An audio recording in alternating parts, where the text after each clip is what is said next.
employees of McDonald's. What secrets did you discover while working there? My first day on the job, I was told to be on the lookout for the elderly gentleman who would try to sneak around the counter and pour the entire coffee pot into his mug while everyone was too busy to stop him.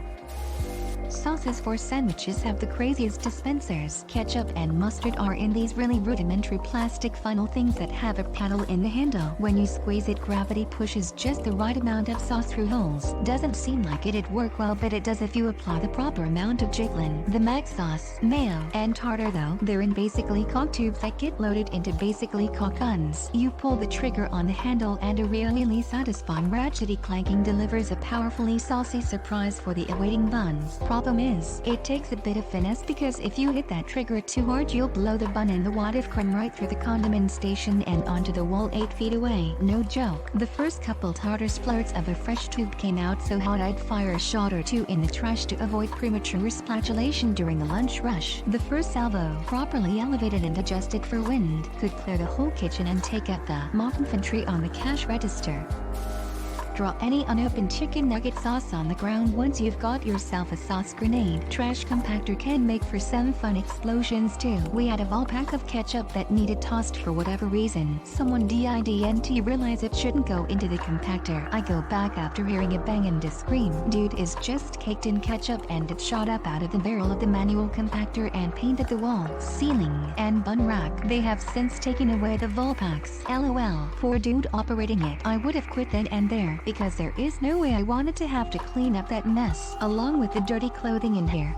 It's nowhere near as bad as when, let's call him Jeffrey, yeeted a bib of root beer down the loader board that goes downstairs. I tried to stop it like 4 feet from the end of the board. It hit me, spun me around and broke out of my grasp, smashed the wall, box ripped open on stockroom lock latch and gutted the bag. 5 gallons of root beer syrup all over me, all over the floor, the walls, everywhere. 4 Mackina's Paticas bucket changes to get through it all. My laundry room smelled like a pop factory for a week. Oh gods. I had a friend who did a science experiment for high school chemistry and she chose to extract caffeine from soda syrup. I have never seen someone look so disgusted at soda syrup before. Apparently, 20 odd years later, she still can't stomach fizzy drinks. I would have plotted god levels of revenge on your coworker after having to clean up that mess, along with the olfactory assault for a week.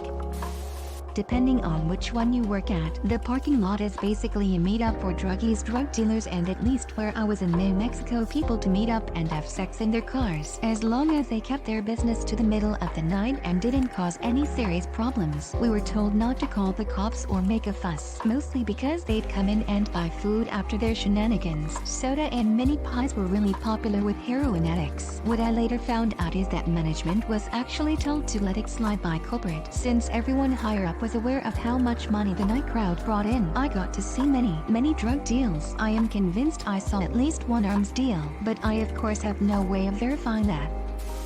Worked there in high school, found out that if you put the middle of a Mac bun in the fryer and then add soft serve and strawberry topping, it tastes just like a funnel cake. Custom creations were the best part of working there. The official deodorizing spray they gave us is the most pleasant thing I've ever smelled in my entire life. Even now, I wish I could smell it again. This is a spray you use on the bathrooms or the ball pit to make them smell better. Not personalized deodorant. I managed a different kind of restaurant, but I know the exact cleaning spray you're describing. Once I had an employee who loved that smell so much that he'd volunteer to clean the bathrooms so he could be able to get close to it. He'd take deep inhales over the open bottles. Kid couldn't get enough, but as pleasant as it smells, it's a ton of serious chemicals in that solution. Probably safer not to take big huffs of it, but no one could talk him out of doing it. Eventually I had to stop letting him clean the bathroom. I worked there when I was in high school. Not a secret, but I hadn't known much about franchises before then. I hadn't realized that McDonald's could vary quite a bit in quality and professionalism based on who the owners were and what type of management workplace they set up. I worked at a really good one with good management. I mean, but some are shit. I have 2 McDonald's near me, both relatively same distance. The one I usually go to is more crowded, but I feel that the food is better prepared and the drinks taste right. I've been to the other McDonald's before. Not as crowded, but the nuggets tend to have a stale texture and the Coke has this weird bubblegum type aftertaste. LOL. former employee here. I found out that when making 5 gallons of sweet tea, an entire 4-pound bag of sugar goes in. Sandwiches with round eggs, real cracked eggs, folded and scrambled, come from packaged goods in the freezer or fridge. I also had a manager that insisted more people purchase filet-o-fish when it's raining out because they subconsciously associate the watery weather with fish. Anyway, he did some research by pouring through sales of filet-o-fish for months and months and comparing it to weather data for each day. Turns out he found something like a 3% increase on rainy days and was very pleased with himself. Edit. Wow. I will answer some of your questions up here so people can see. The manager voiced his theory one day, and the crews all argued with him about it. This went on for a while. He was committed to proving us wrong, so he secretly pulled the sales numbers at work and did the rest on his own time, never breathing a word until he brought his printed report in to shut us all up. He did separate Fridays during Lent and compared those days to each other in anticipation of having holes poked in his research. We still did that anyway, of course. As pointless and imperfect as the research was, it was impressive to see his commitment to giving us the middle finger. Worked at McDonald's Australia. Back when we had the old cheeseburger buns. Before McDonald's got healthy, we used to scrunch up the buns and deep fry in the fry vat, covered them in sugar, and you end up with something tasting like donuts. I worked at McDonald's when they first introduced sweet tea and remember that it was brewed in a large bucket mixing hot water with a full bag of granulated sugar. It makes me sick to think about, but I still sometimes crave that disgustingly sweet tasty garbage. Man, reading these I am wondering why my McDonald's was so boring. We didn't spit on anything. The stuff that needed to be kept clean was kept clean. If it wasn't required, it would be filthy. The ice cream machine worked fine. Food wasn't undercooked on occasion, it was overcooked. Employing high school kids, of course they are gonna make some mistakes, but nothing too bad. My time wasn't bad. We kept it clean, and no one I know ever tampered with the food. But there was a lot of funny things that happened, so I have a lot of stories. Example, one day, we had 10 minutes to close. It was myself off at close, the grill closer, the service closer, and the manager. Grill closer had on a headset. As he was praying, no one else came in as he was very low on a few things and didn't want to make more right before closing. This guy prided himself on having things done and being out the door within 10 minutes of closing. Bosses left him because other closers took up to an hour, and that meant paying them for up to an hour. One thing to know, our headsets had 2 buttons. One talked to the other headset only. The other talked to the outside speaker. He had been playing a game where he was trying to make the service worker laugh while she was taking the orders. You probably see where this is going. So a driver pulls up to the speaker. He orders a 20-piece nugget. Closer is pissed and pushed the talk to other headset button and goes, "Man, duck that stupid ducking order. Duck." Except, of course, he hit the wrong button. Needless to say, someone got a free 20-piece and another free meal in the future, and grill members were banned from wearing headsets for a while after that. For the one I worked at in high school, burgers are kept in a warming area for no more than 15 minutes, then thrown out and new ones are made. You get a free meal from anything except the salads. Meal is a sandwich, medium fries, and a medium drink. At the end of the night, all the cooked meat is thrown out. If you want, you can use it to make burgers and take them home with you. Specific tools and grill section for cooking chicken versus beef to make sure they don't cross for those customers who don't eat beef. The Hindu co-workers were very vocal about this rule if you work the grill.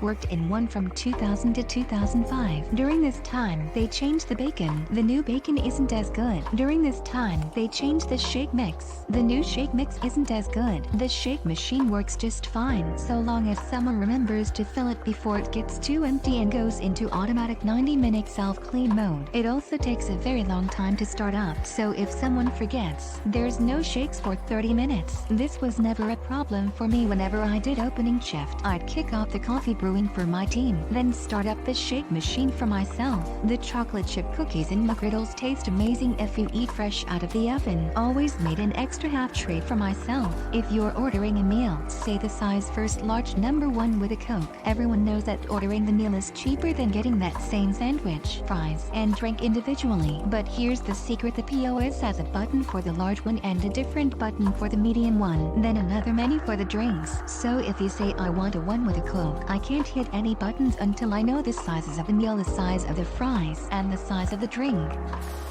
Anyone who says they messed with food was lying, unless it's something boring like we left patties in the warmers too long. One thing I was shocked by, this was pre-internet forums being widely used, so it was just info from people working there, was that no burgers are flipped. You put your 10-1 patties or 4-1 patties on the grill and hit a couple buttons and a second grill comes down and both sides are cooked for you. I loved scooping a big tower of them off the grill to plop into the warming trays. Also, I worked in one in the desert and sometimes our AC would crap out, but only for the back, so you'd be sweating over this stupid grill and your co-workers would be hiding in the freezer. I remember working the grill. It was a point of pride to get fast at it. Grab a frozen stack of patties in each hand from the freezer on the right of the grills. Smack both down on the grill once at an angle to loosen them all. Double fist drop 10 on the right half the grill. Hit the cook button with your knee while you move to the left. Drop the last 10 on the grill. Need a cook button but bring it a little higher to flip the tray holder open. Grab a fresh tray and slide that shit into the holder while turning around to grab a cloth. Start wiping down something, because if you have time to lean, you have time to clean. 41 seconds later those 20 patties are done. Grab the bladed flipper and the magic plastic spatula that somehow doesn't melt. Slide and stack 10